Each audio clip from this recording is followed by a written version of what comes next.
Welcome to another LinkedIn Live with our resident guest, Dr. Natalie Flatt from Connect Psych Services. How are you, Nat? I'm okay, Tom. I'm okay. How are you? Yeah, I'm okay too.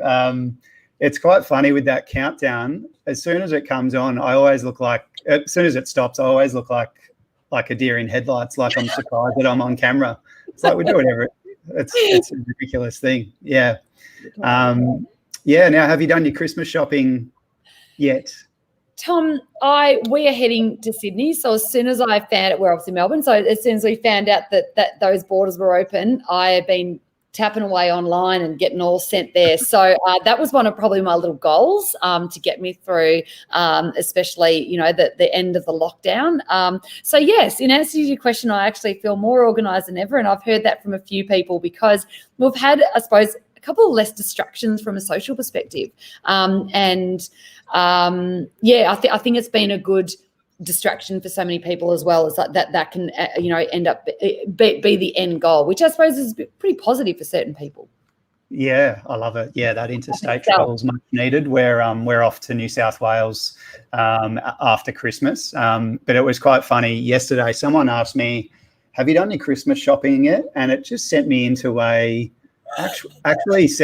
an instant panic. I pulled out some Christmas cards that I actually had from last year and started frantically writing Christmas cards. I was thinking ahead to our holiday and the planning for that. Just instantly felt a little bit overwhelmed, and I think it's probably because this year has brought a lot for me personally in terms of business stress, financial stress, family, all the stuff that's not unique to me, but everybody has had an interesting year. That instant panic and really got me good and kind of got me fast. And I thought it was a good time. Last time we chatted, we spoke about social anxiety, which was really well received on LinkedIn Live. And I thought it'd be nice to obviously get you back on today to talk about Christmas, because Christmas is a happy time.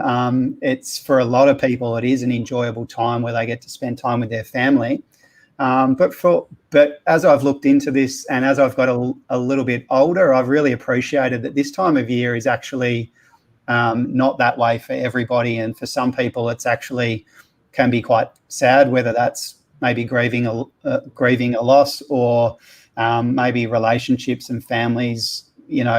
There's always no family is quite straightforward anymore. So I've come to appreciate that, and I thought it'd be great for you to sort of we explore that a little bit in a conversation today, given that this year's brought us a combination of a pandemic and now Christmas stress. So what are your thoughts on this year and Christmas? It is certainly an interesting year, Tom, in that way. And I feel that exactly what you just said, that feeling of being overwhelmed and stressed and anxious immediately, everyone's really working on fumes right now. Like, we've all got that adrenal fatigue really kicked in, and people are really dragging their feet. So I say that from a positive perspective of me looking at that end is just like, that's my finishing line for me. But with others, it can be that again, what you just said before, even the deer in headlights, like, I've got so much to do. And Christmas is considered as one of the most stressful life events. Really? It's up there with divorce and moving house and changing jobs. What you said, you're in that 86% category where people find buying presents to be really difficult, and then 65%, people hate shopping and they find that a real stressful experience about what to buy for who. Around globally, it's around a little bit under 50% of people actually dread the holiday season. So It's surprise, family relationships have considered to be a highly negatively affective relationship with stress. And look, that's a gamut of issues. Again, what you said before, like if someone's lost a loved one and that thought comes up each Christmas, or it's that anniversary, you've got the perfectionist coming out, and which is a little bit like me, like what you foresee Christmas to be like this year and the pressure that you put on there. And if you, as of interest, that there is, where is it? that you've actually got a greater chance of having a stress heart attack around Christmas if you're one of those individuals that put a lot of pressure on yourself. So Right. Yeah. we actually see the illnesses actually creep up, not so much from a mental health perspective with the hospital interest, but from a stress perspective, and that has had physical consequences there. So that's actually quite an interesting statistics regarding, like, suicide and depression. Studies over the years have actually shown that even on Christmas Day, that the Google searches and even some hospital stays are showing a less of a day at Christmas, but post-Christmas, that's when it starts to spike. So the Google searches like, depression, anxiety, pain, stress, fatigue is not being Googled on Christmas Day, but more so in the January period. And so, a lot of individuals and studies are really looking at that implies that there is a lot of support around there and what you can get, and people are a lot more generous and do a lot more volunteering around this time. And I suppose it's really heightened that we don't want people to feel lonely, and we can reach out if needed. So that's probably where the stats are. We always had that thing of, suicide really spikes during this time. Well, actually doesn't. It stabilizes a little bit, but then it does spike later. Yeah. So. Right. Yeah, that makes a lot of sense. My wife used to work in emergency at the Alfred, and it was kind of the Christmas period and after that in the emergency ward used to be busy, and it was always very much mental health driven. It's really interesting, the stats there that you mentioned, that it's not then, it's actually the after, the flow on into January and probably February as well. Would it be fair to, Nat, would it be fair to say that families, given that no family is straightforward anymore, there's always, maybe there's that, if you are attending a big Christmas with maybe the aunt that you don't get along with, or the weird cousins and those kinds of things, is family a big driver of stress, the family unit? Yeah. Absolutely. And the expectations that people put upon themselves about, no, this year the family's changing, or this is the way I'm going to do it this year. And there's always clashes. And we love the saying, you can choose your friends, but you can't choose your family. And so all of a sudden it comes to this day where it's a small or large, where there can be arguments forming. And that's probably where we have to be really realistic and set some really realistic expectations. And that goes with even, let's start off, if you're the host. Okay. And as I said before, like that connection between the stress and the heart attack, we don't want to give ourselves a heart attack. And look, I can certainly admit that I love things a certain way, and I can be controlling over events. But really just remember to delegate. Remember to be able to split that time. And it's supposed to be a fun time. It's not supposed to be you in the kitchen having everything in a particular way, and then when things don't go right and the timings are out, that the day is all ruined. So we put a lot of pressure upon ourselves in that aspect. The gifts is also where we put a lot of pressure upon ourselves, where, if we buy something and then someone goes, I don't really like that, or I don't really need that. And we've all seen the amazing gifts that we can, receive, and even on the movies that what they receive. And it doesn't always work out that way. Like this year, even with my family, we said, my husband and I said in Sydney that, you know what, we're going to be buying the Christmas lunch out this year.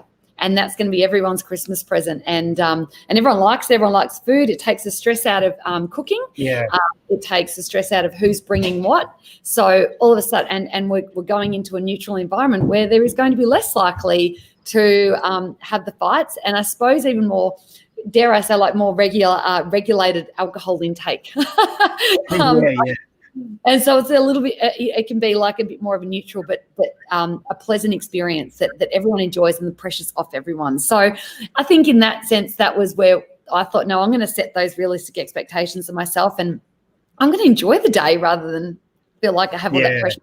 That's something that people should be really mindful of this year, especially when energy is really depleted. Yeah, it's a really good point about Christmas and lunch and everything, and the formalities that we've put on and the traditions that we've had over the years. This year surely is a time where we maybe rejig those expectations. In my household, or where I normally go, I go down to my mum and dad's in Geelong, and my mum's a machine in the kitchen. She just like organises everything, and I've always coasted on her to help with thinking of presents. Doing I'm sort of like that lazy kid who just turns up at Christmas and brings some champagne, and everyone's happy with my efforts. So like for my mum, if she is, I know it's a stressful time because she sometimes starts the day with a cheeky champagne at about 10 o'clock over brekkie, and you're like, wow, she's going too hard. So really nice point there on just sort of managing your own expectations, I suppose. Nat, I'm wondering now, just if we can just sort of switch our chat now to thinking more about maybe perhaps people who are not around family this year. Perhaps they are,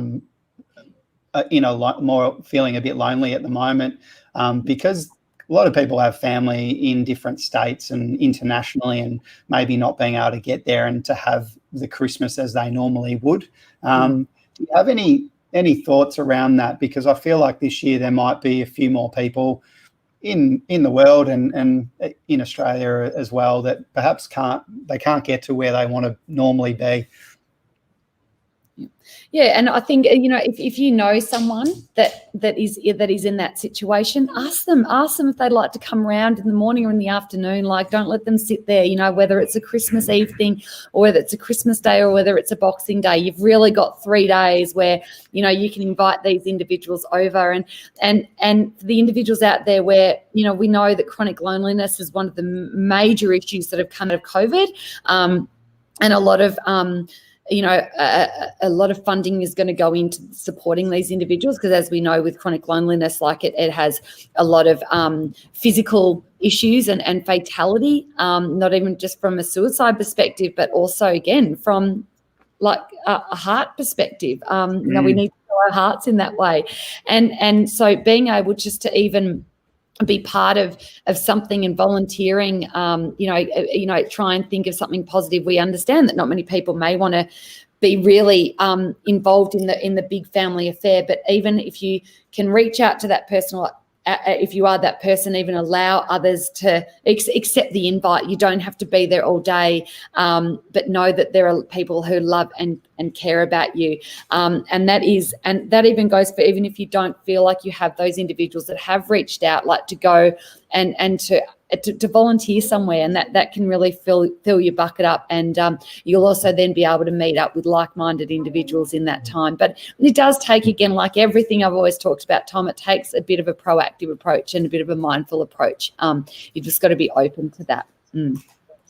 Yeah, that's really good points. I think if you're the person that knows that somebody is having maybe a Christmas where they are alone for the first time, or maybe it's a recurring thing, is actually to reach out to them, invite them over, maybe even colleagues as well, through work who have had tough years, is just sort of knowing, touching base with your mates and ensuring that everybody is feeling some connection this year especially. Dr. Nat, in terms of coping mechanisms and strategies and tips for people throughout the festive season, so just thinking a little bit beyond Christmas and kind of getting into that then New Year's and all that kind of thing, that can also be a fairly jam-packed time. Yeah. Do you have any thoughts or any tips for people who might be listening who are just looking for maybe some tips around self-care? Yeah. And we really have to, again, it's been an interesting year and it's been a very unique year, Tom, and we really have to learn to somehow recharge. So one of the important things there is to say no. Pick your time, pick up with substance friends. Who's going to fill up your bucket? Everyone's bucket's empty. Let's face it. But there's no point in then throwing yourselves to every social calendar and, I'm over the socialization fatigue, I'm over that social anxiety section, I really want to get back into it, because you're going to walk into 2021 exhausted. Yeah. So you have to learn to set time aside for yourself, like do things that are going to be able to rejuvenate, that adrenaline again and those adrenal glands, to really set yourself up for 2021 with a level of energy. And that means, looking at things with balance and moderation. So it might be looking at events, looking at alcohol intake, looking at keeping nutrition up and activities up. Like obviously you can fall a little bit off the bandwagon. That's sometimes the point of the festive season, but just be really mindful that that does then take another hit to your energy levels. So just being really careful in there, and look, setting that time aside for yourself to do things that can be a very grounding, whether that is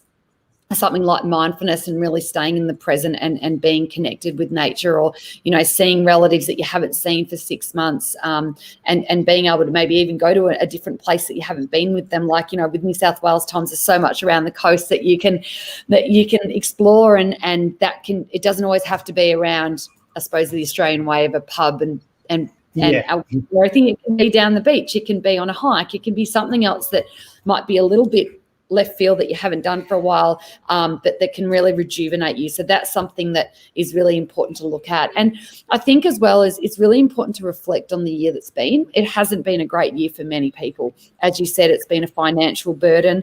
It's been just hugely stressful. We've had to juggle like we've never juggled before. And we've dealt with a lot of grief and loss and a lot of adjustment. The change has been enormous for many people. But what have we learned from that? So really utilizing your growth mindset there, and don't be afraid to sit down and even diarize things that have happened this year that's really stuck out in your mind. What was good about it, what was bad about it, and what you can then take into 2021 as a learning experience. And that's for me, I've done that. I've sat down, I've taken a lot of things out of there and saying, no, that's actually what I missed out on there. I found that I found something that could replace that, and I actually like the replacement now better than the original. And I feel a little bit more in control, and that's actually provided me with that confidence. So yeah, that's something it's really important, is to really, I suppose, set up your goals and create them realistically. Let's just not go off for New Year's Eve. This is going to be my New Year's resolution, where we all know that percentage doesn't work after 6 days. That's where the gym memberships always come in super handy, don't they? Yeah. Well, the iron strikes hot after they've eaten, umpteen amounts of turkey pudding. Let's just get a gym membership. We know that about 80% of people after 2 months' time in the gym membership just don't go. So realistic goals, sit down, ask me, get in contact with me afterwards, and I can show you how we can set up that personal plan. But that's really important, because that then attributes to a growth mindset, which is attributing to your success and your emotional intelligence, which we all need to make sure that still grows after this year. Yeah, well, really good tips there. So very holistic as well in how you've talked about the physical, the nutrition, and also I really love the goal setting or the reflection time for this year, because there's been so many challenges, and I know that everybody's gone through it. But if you do spend the time to reflect on what's happened and how you've dealt with it, and also just acknowledge that you've gotten through it, there's a lot of power in doing that, because then when you review it in the new year, and even in 2, 3, 5 years, you'll actually look back at 2020 and think, far out, that was a stinker of a year, but there was a lot that I achieved, and hopefully I learned something and took something out of it and away from it. So really, really good tips. I might just comment on the physical well-being side, given that I'm a physio. That's my original background. I think exercise can be a really big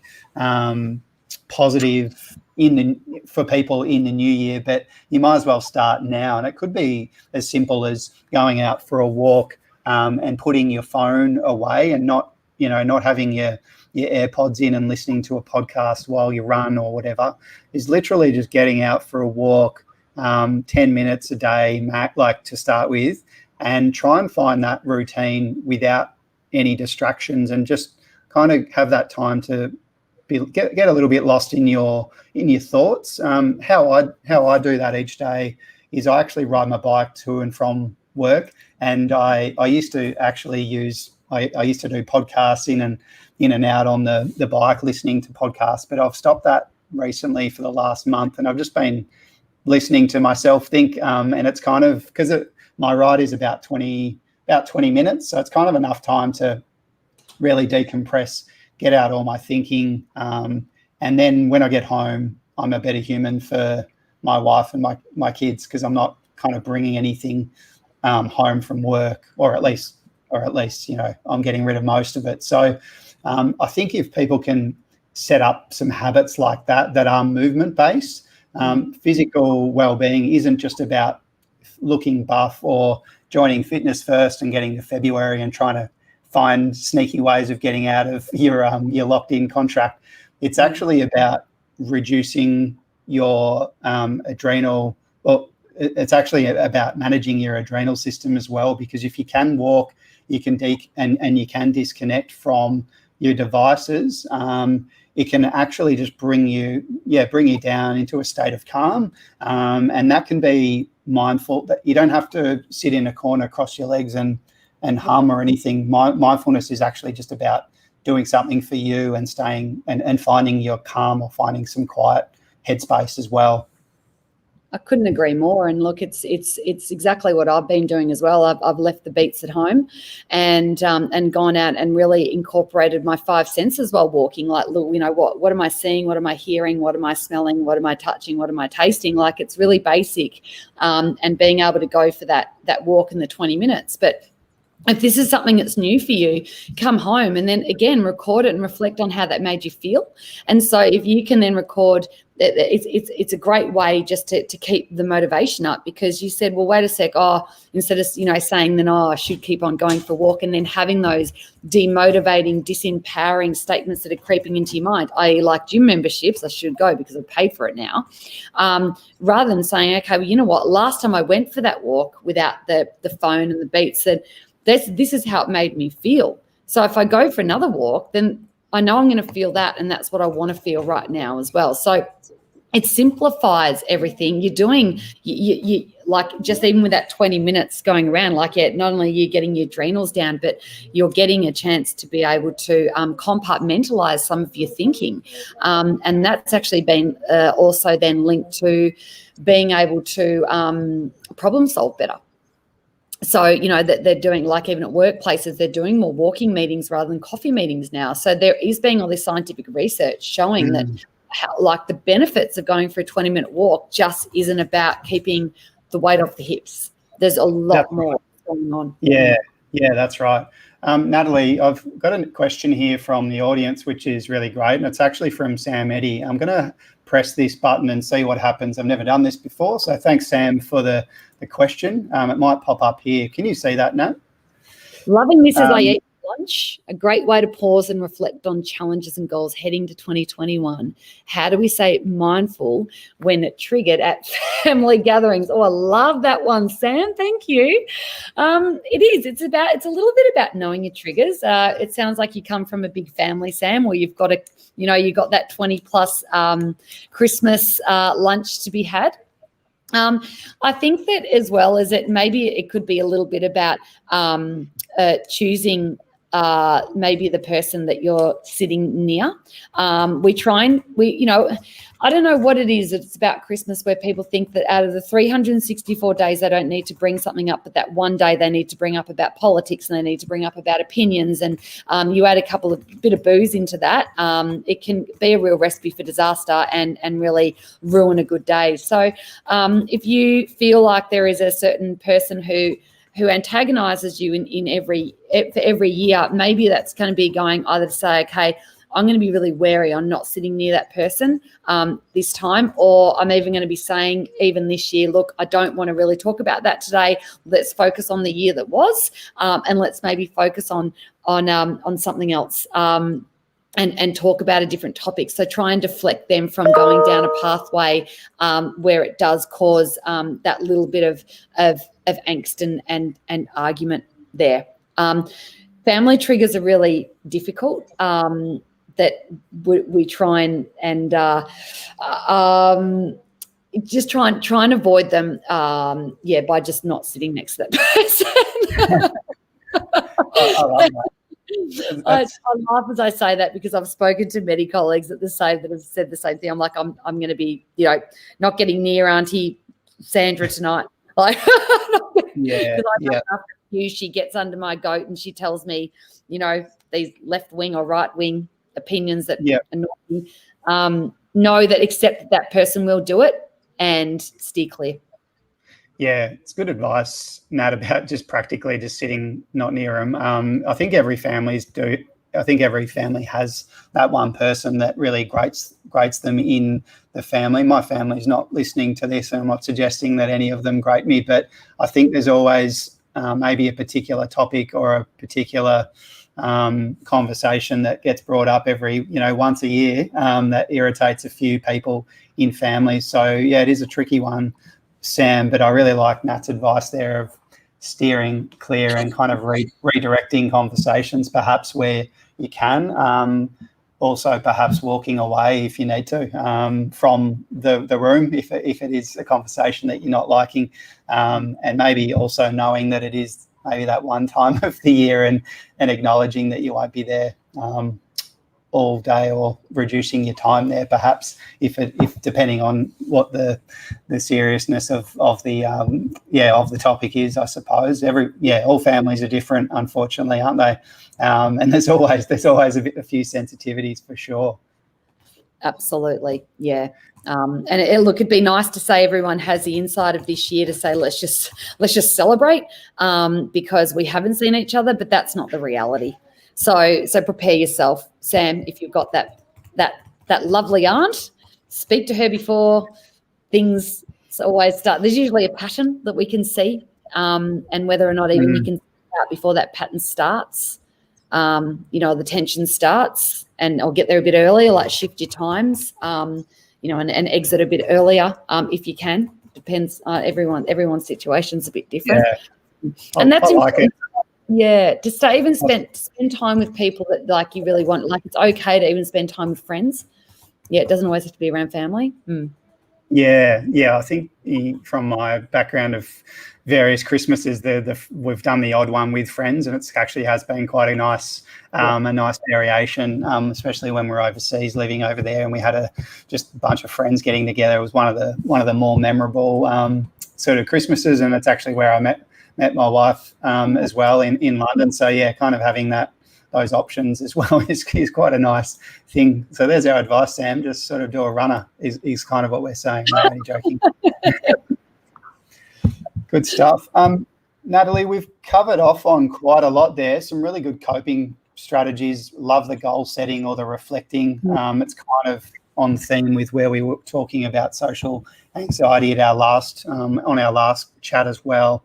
And I think for people, if they can find this thinking time to even just reconsider their habits and lay down some new rituals that they can set up for the new year, such as movement every day. It doesn't matter how big or small the goal is, it's just doing it. It's the consistency and the repetition that matters. So and just to summarize as well, it was about reaching out for people that you might know who are having maybe a really bad year and they do need that extra support. So perhaps there's someone you have in mind who isn't lucky enough to have a family nearby that they can get to, so inviting them over and being a good community member and a good companion. Really good chat, Nat. Do you have any other thoughts or take homes before we wrap up? I think as well as it's just to be grateful.